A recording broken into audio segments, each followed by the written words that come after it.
WBBM FM, Chicago. The FBI in Peace and War.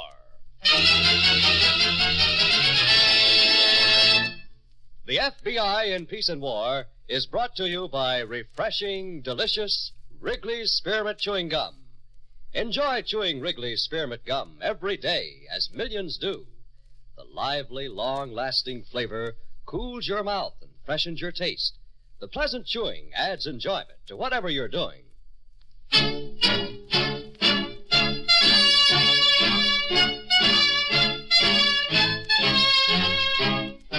Another great story based on Frederick L. Collins' copyrighted book, The FBI in Peace and War. Drama, thrills, action. Tonight's story, The Collector.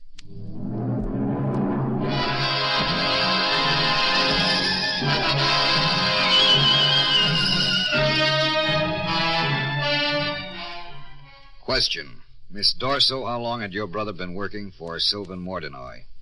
Answer, about 6 months, maybe 7. Question. You knew the kind of work it was, didn't you? Answer. Hold it a second, Steve. Agent Reynolds speaking. Oh, yes, sir. Yes, we're going over the police interview now. Anything new on Nick Dorso? All right, sir. We'll let you know the minute we've completed our review. Mr. Andrews? Yeah. Nick Dorso is still holding his own, but no more than that. No statement from him? No. The doctors won't allow him to talk. Mr. Andrews said they only give him an even chance to pull through. Mm-hmm. Well, then I guess we'd better get back to this. What do you think, Steve? You believe Jean Dorso's story? So far, it's pretty hard to tell. She seems like a decent, straightforward girl. Yes, she does. Only... I know. Only, how does a decent, straightforward girl come to shoot down her own brother? Mm-hmm. Maybe you're right. We'd better get back to the transcript. Yeah, where was I? Question.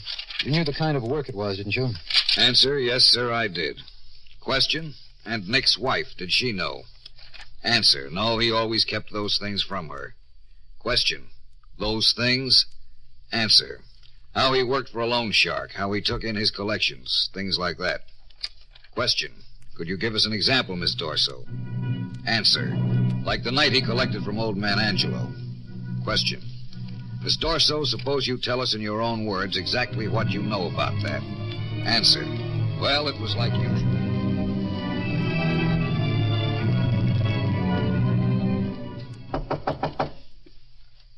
Come on, open up. We know you're in there.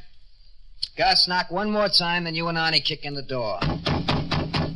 Okay, kick it in. What is it? What do you want? Results. Open up, Angelo. We want to see you. Listen, mister. Yeah, sure. Right, close the door, Arnie. Gus, make an estimate on the furniture. Right, Nick. Well, hello, Angelo. Remember me? Yes, I remember. What do you want? What do I want, the man says. You hear that, boys? Well, it's that TV, Nick. Everybody a comic. Yeah. Everybody but Mr. Mordenoy. Now, there, Angelo, there is a very serious individual. To him, a debt of honor is no laughing matter. What about that, huh? I paid. I paid already 3 times over, mister. Joe Angelo got no money to pay no more. Gus, let's have a look at that account sheet. Yeah, it's right here. Thank you. All paid up, Angelo. Look, mister. Abel, Ackerman, Allen, Angelo. Here we are. Joseph Angelo, $500 loan. Amount still unpaid, $396. Well, it looks like you and Mr. Mordenoy got different books, friend. I paid 500. More than 500 I paid. Oh, so what about interest? You pay that, too? Mr. Mordenoy don't take kindly to lending out good dough without loanies pay back with interest. Interest? I pay so much interest. Easy, pal. Keep your voice down. No, I say what's on my mind. Mordenoy is nothing but a crook. I should have gone to a bank, to a legitimate loan company I should have gone. I do nothing but pay and no end to it. Well, Joseph Angelo does not pay anymore.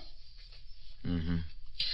Arnie, Gus, you both heard me. I was good to this loanee, reasonable. Gus, Nick, lock the door, will you, and close the transom. Arnie, shut those windows. Nick, wait a minute. What for? Joseph Angelo does not pay anymore. So Nick Dorso does not wait anymore. Come here, Angelo. What? Well, Mr. Angelo, friend, I am a collector. My job is to collect. What I'm going to do, I'm going to carry out my job. One way or the other, I'm going to collect from you, Angelo. That's what I'm going to do.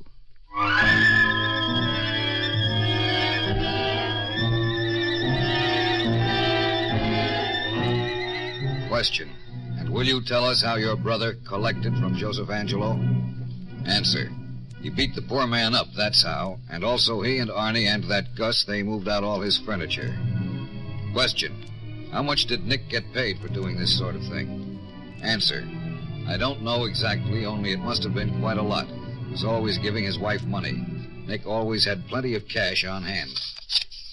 Hey, Rose, 50 enough? Thanks, Nick. That's more than enough. Well, so take another 20 here. Buy something for yourself as well as Nick Dorso's wife should ought to look like something, right? So here's an even century. Buy something pretty like yourself. Oh, you're so good to me, Nick. Isn't he, Jean? Your brother's the best husband a girl ever had. You better get the baby to the park, Rose. Oh, yeah, I better. Nick, there's cold ham in the icebox for your lunch. Yeah, okay, Rose. Jean will fix me something. Don't forget, Jean. Something hot, maybe a little... Yeah, sure. Hurry it up, Rose, while the sun's still nice and warm. Hurry. Bye, Nick. I see you, honey. Why don't you tell her the truth, Nick? Why don't you tell her how you really make this money? Oh, wind it up. I'm tired of hearing that. Why don't you tell her what really keeps you working so late nights, you and that little chorus girl from the 18 Club? Shut up with that kind of talk. If you ever say one word to Rose... Nick, can't you see where this is all heading? You bet I see. I got dough in my pocket. I'm having the time of my life. I'm headed straight for a lot more of both. Nick! Never mind, Nick. You could save the lectures. Who are you to talk anyway? What do you got? No job, no man either. Oh, I pay my own way. I take care of my family. At least I do that. Sure, you're a big guy now. You bet I am. I'm getting bigger. And Rose? What, Rose don't know who would hurt her unless you open your face, and if you ever do so... You're what? Slap me around like old man Angelo? Beat me up the way you did him? You better not come around here no more, Jean. You won't be welcome here no more. Rose asked me over. I come to see her, not a hoodlum like you. One day you're going to take me too far. I warn you, Jean. Thanks for nothing. Well, just keep it up. Go on. You're on your way to the cell house, Nick. Why don't you stop now? Why don't you mind your own business? I know what I'm on my way to, and what's more, I'm going to get there. Don't you worry none about that.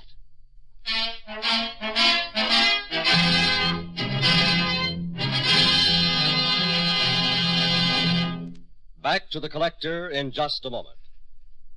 Friends, one reason it's a good idea to chew Wrigley's Spearmint Gum every day is that it satisfies you without being rich or filling. Yes, you can chew Wrigley's Spearmint after meals, between meals, anytime and as long as you want. You get your satisfaction from the delicious flavor and the natural, pleasant chewing. Wrigley's Spearmint Gum is wholesome and good for you. So make your daily treat Wrigley's Spearmint Chewing Gum. It's a treat you can trust for healthful daily enjoyment. Always keep a package or two of Wrigley's Spearmint Gum handy in your purse or pocket. Be sure to get Wrigley's Spearmint Chewing Gum. Healthful, refreshing, delicious.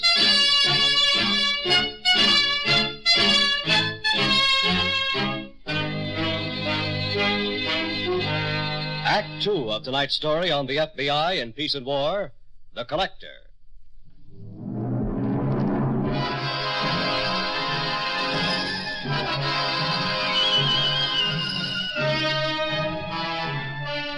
Question. And after your quarrel with Nick Dorso, where did he go? Answer.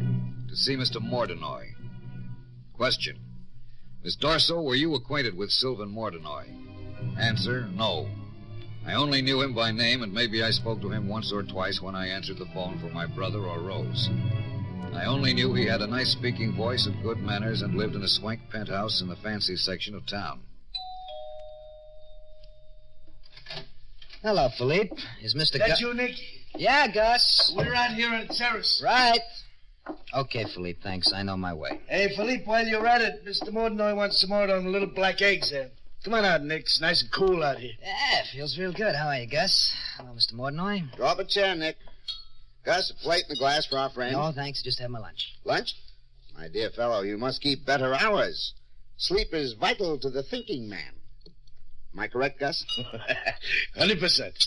What he means, Nick, he's just now having breakfast. I suppose you're wondering why I called. A little, yeah. You don't mind if I continue with breakfast? I'll go right ahead, sure. We've been talking about you behind your back, Nick. Gus and I have. And we've come to the conclusion that you're a definite asset to our little organization. Oh, well, thanks. A definite asset, but also a definite liability. Gus tells me Mr. Angelo offered some mild resistance to meeting his obligation. Is that right? Well, mild is not the word. He said he wouldn't pay anymore. He said he should have gone to a bank or a legit loan company. Yes, so Gus was telling me. These people act like animals. Quite disgusting, really. Bank. Legitimate loan company. The only reason they come to me is because neither bank nor loan company would give them a single penny. Gus, drop more of the Chablis, if you please. Yeah, sure, boss. Point I want to make, Nick, is simply this. The inferior man in our organization can usually achieve his wants by physical means. But the superior man, and this is what I'm hoping for you, Nick, the superior man achieves the same wants by mental means. Do you follow me? Well, I follow you, Mr. Mordenoy, but if some clown refuses to pay... One must then find a subtle way to persuade him otherwise. Beat-ups is old-fashioned, Nick. You always leave yourself open to trouble with the law. Eloquently stated, Gus. And now that the matter is settled... Well, Mr. Mordenoy, Now that the matter is settled, Nick, we won't ever mention it again. Gus, my coffee's getting cold. Please tell our friend of the defection in our organization. He means Chuck Roscoe, Nick. What about Chuck? Well, he's been pulling a nifty. Tony and Mike Spaniel found out. What kind of nifty? Reporting no collections and pocketing the payments himself. Can you imagine, Nick? Biting the very hand that feeds. Mr. Mordenoy would like to have a talk with Chuck Roscoe, Nick. Nice, friendly little talk. Do you think you could persuade Mr. Roscoe to come here? Subtly persuade him? Oh, I'm sure I could, Mr. Mordenoy. There you are, Gus, all taken care of. All right, Nick, I believe we've covered everything. You know your way out. It's been good seeing you. Good morning.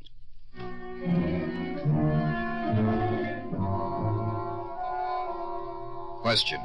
Nick went from Mordenoy's place to the apartment of Chuck Roscoe? Answer. That's what he said. Only Roscoe wasn't home. And he's not coming home. Chuck's out of town. Well, so I'll wait. I got nothing but time, Mrs. Roscoe. You can't wait. I got to fix it.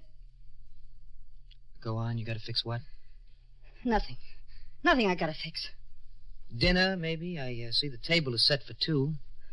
So what? So, a girlfriend's coming over. Mm-hmm. What are you doing here, anyhow? I don't like the way you look. What are you doing? Well, I got to fix something, too, Mrs. Roscoe. I don't like the way you look. I sure don't. Oh, you know, in a way, that's a shame. You don't look half bad to me. What do you want with Chuck, mister? What do you want with him? Well, if you really... What's that? What? The downstairs buzzer? I didn't hear anything. Oh, come now, Mrs. Roscoe. I used to live in a walk-up like this. This looks like the answering button right here. Mm-hmm. That's what it is. Well, I'll be real pleased to say hello to your girlfriend. Please, mister, leave Chuck alone. What can I do, Mrs. Roscoe, with him out of town? What are you doing? I forgot my glasses. The light was hurting my eyes. Step over here with me, huh, Mrs. Roscoe? No. This isn't a pea shooter I'm pointing at you. Step over here. I wouldn't talk anymore if I was you. Listen. No more talking, Mrs. Roscoe. I won't tell you again.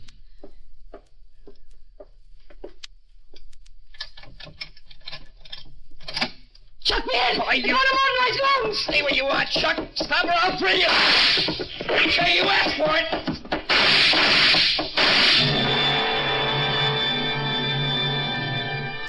Question. And what happened after the shooting? Answer. Nick went home and hid the gun in his bedroom closet. Question. He told you what happened? Answer. Not then. Later, after he learned the truth about Mordenoy. Question. He didn't tell you anything about Mrs. Roscoe? Answer. No, nothing more than I just said. Dave, Uh-huh.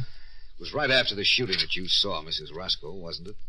About 36 hours after.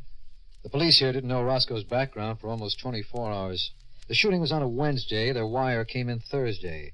I saw Mrs. Roscoe early Friday. 36 is about it. You want to fill me in on that? All right.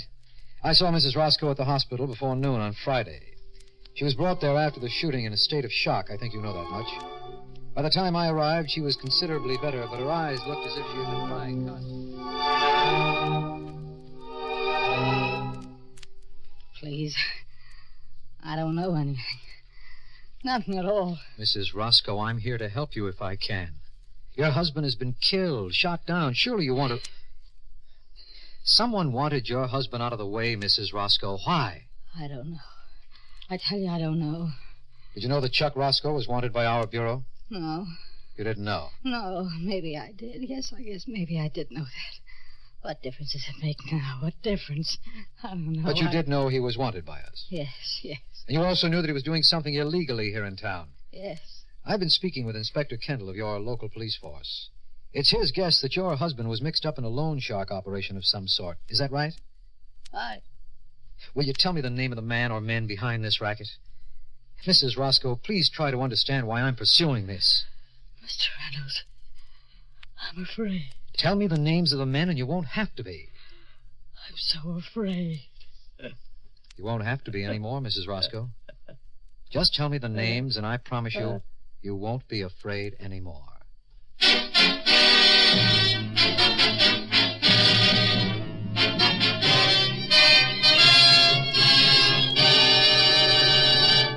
Back to the collector in just a moment. Friends, when you chew Wrigley's Spearmint Gum, that good, delicious chewing just naturally helps to keep your mouth clean, fresh, and sweet. The natural chewing action helps to clean your teeth. The lively, refreshing flavor of Wrigley's Spearmint Chewing Gum sweetens your breath and gives your mouth the fresh, clean feeling. So you see, Wrigley's Spearmint Gum gives you more than chewing enjoyment and satisfaction. Yes, it's good and good for you. Remember, too, Wrigley's Spearmint Gum is a long-lasting treat that satisfies you without being rich or filling. Get a few packages of Wrigley's Spearmint Gum next time you're at the store. Enjoy it often every day, as millions of people do.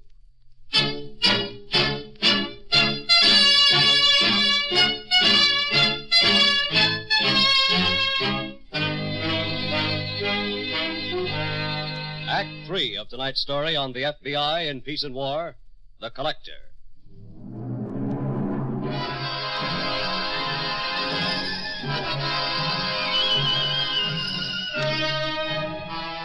Question.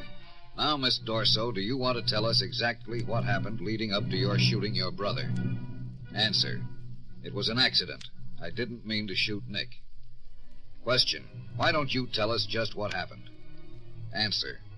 Well, Rose had to take the wash to the laundromat in the neighborhood, and I'd come over to sit with the baby. Nick was there, but all he kept doing was going to the phone every other second. Operator, hello, up. Oh, operator, listen, there must be something wrong with that line. I've been trying to get that number for days. Can't you... What's...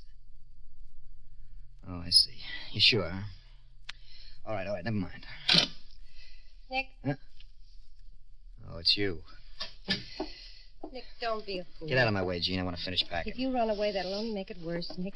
Give yourself up. You can claim self-defense. Yeah, sure. Hand me that suitcase, huh? You'll never make it out of town. They'll be looking for a guy on the run. You know that. Well, maybe, but they won't be looking for a guy with a kid. Now, come on. Let's have that suitcase. Tom, the kid? Mm-hmm. I'm taking Nicky with me. You what? You heard me. Don't get it.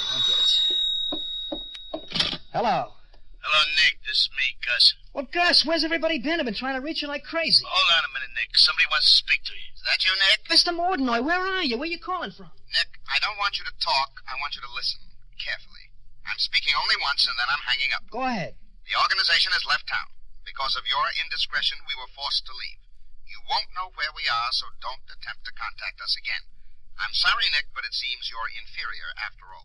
Oh, wait a minute. You can't do that. I gotta leave. Hey, you can't hang up on me. You can't. Hello. Those All right, they want to play like that. I'll show them. You looking for this, Nick? What? This gun. Are you looking for it? Hey, what's the idea? What does it look like? You're not leaving town after all, Nick. You're going to call the police. What? Either you are or I'm calling them for you. Jane, what is this? And which will it be, Nick? You or me? Oh, I get it. It's the kid, huh? You don't want me to take the kid. You or me, which? I'll tell you which, Gene. Either one of us. I thought you'd bust into my business once too often. Well, this is that once. Now, give me that gun before I ram it down your throat. I'm leaving and I'm taking the kid with me. No, Give Nick. me the gun, Gene. Don't come near me. I'm warning you. You won't shoot. You're too straight to hurt anybody, especially your own brother. Now, come on, let's have Don't it. you come near me. That's all you could say. Don't come near me. Don't take your own kid. Well, go on. Pull the trigger. See if you got the guts. I mean it, Nick. I mean it. Sure you do. Sure you mean it. All right, go up. Let go.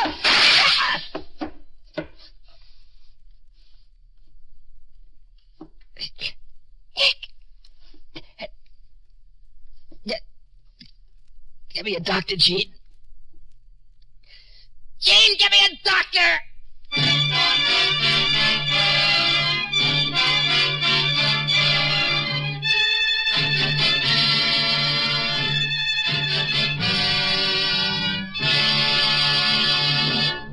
Fortunately for both Jean Dorso and the state, her brother recovered from the gunshot wound and proved man enough to corroborate at least that part of the story which involved his sister, though steadfastly denying his part in the murder of Chuck Roscoe. Roscoe's widow, however, readily identified him as the killer, and he was subsequently convicted and sentenced to the extreme penalty according to the laws of the state. At the moment, Sylvan Mordenoy remains at large, leaving our file still open on the collector.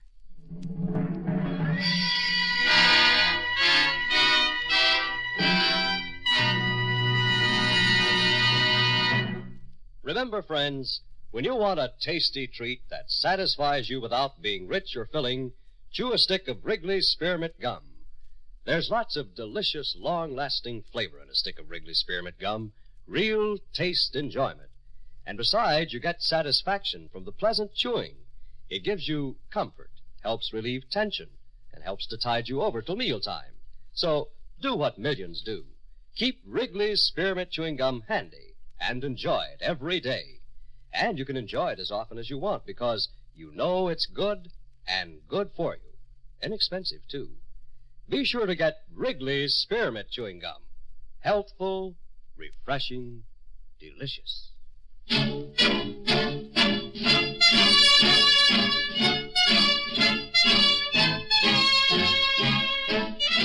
In tonight's story, Elsbeth Eric played the part of Jean Dorso, and Bob Reddick was Nick Dorso. This radio dramatization for the FBI in Peace and War was written by Jack Anson Fink. These programs are produced and directed by Betty Vandeville. All names and characters used on the program are fictitious.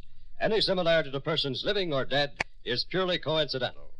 This program is based on Frederick L. Collins' copyrighted book, The FBI in Peace and War, and the broadcast does not imply endorsement, authorization, or approval by the Federal Bureau of Investigation. The makers of Wrigley's Spearmint Gum, the refreshing, delicious treat that gives you real chewing enjoyment, invite you to listen to next Wednesday's story, The Club Date on the FBI in Peace and War. Same time, same station.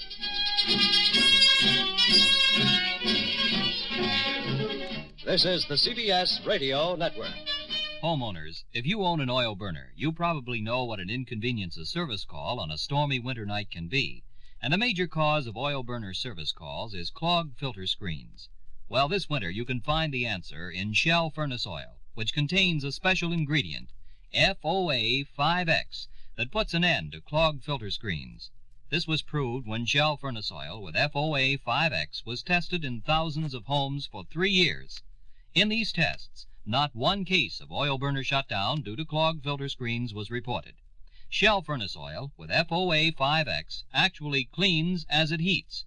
So reduce service calls. Avoid oil burner shutdowns. Call Shell Oil Company at Wabash 29080 and arrange for your winter supply of Shell Furnace Oil with FOA-5X. That's Shell Oil Company at Wabash 29080.